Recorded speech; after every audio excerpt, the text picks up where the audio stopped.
It's almost Christmas, and here are more books from my house.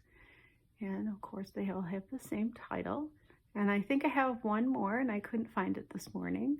The Night Before Christmas by Clement Clark Moore.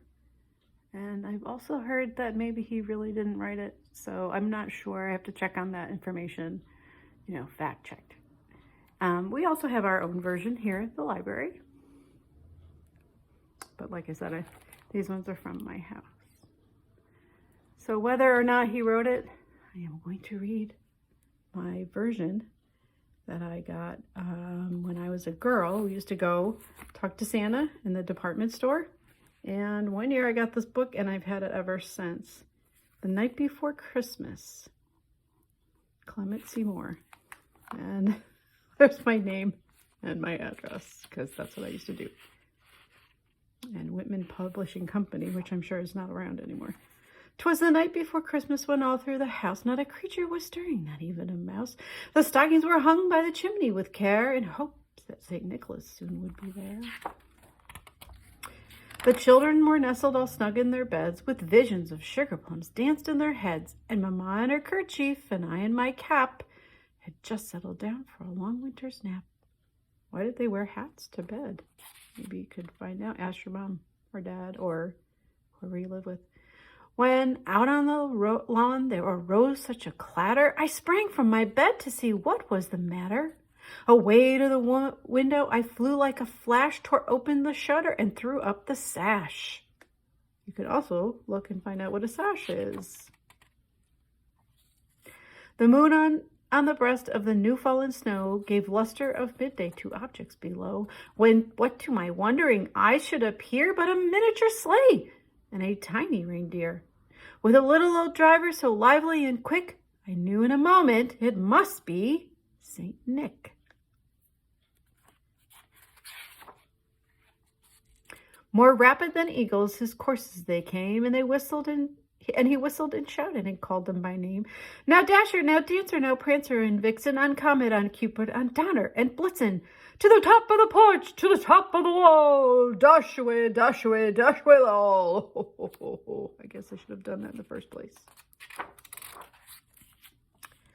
As dry leaves that before the wild hurricanes fly, when they meet with an obstacle, mount to the sky, so up to the housetop the coursers they flew, with a sleigh full of toys, and St. Nicholas too. Oops. And then in a twinkling I heard on the roof the prancing and pawing of each little hoof. As I drew in my head and was turning around, down the chimney St. Nicholas came with a bound. He was dressed in fur all from his head to his foot, and his clothes were all tarnished with ashes and soot. Ashes and soot. No more things you might not know what they are. A bundle of toys he had flung on his back, and he looked like a peddler just opening his pack. His eyes, how they twinkled, his dimples, how merry, his cheeks were like roses, his nose like a cherry. His droll little mouth was drawn up like a bow, and the beard on his chin was as white as the snow. The stump of his pipe he held tight in his teeth, and the smoke it encircled his head like a wreath. I don't know, what are those, elves, fairies around him? He had a broad face and a little round belly that shook like he laughed, when he laughed, like a bowl full of jelly. Ho, ho, ho, ho, ho, ho. He was chubby and plump, a right jelly old elf, and I laughed when I saw him in spite of myself.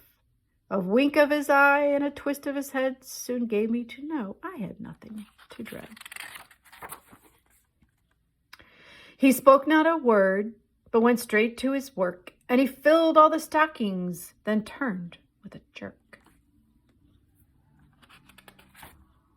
And laying his finger aside of his nose, and giving a nod up the chimney rose.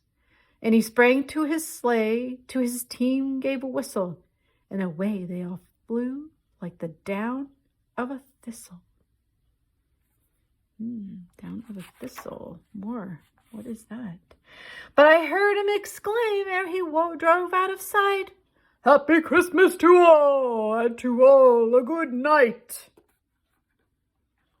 And my sister and I used to play library and stamp the book. Merry Christmas.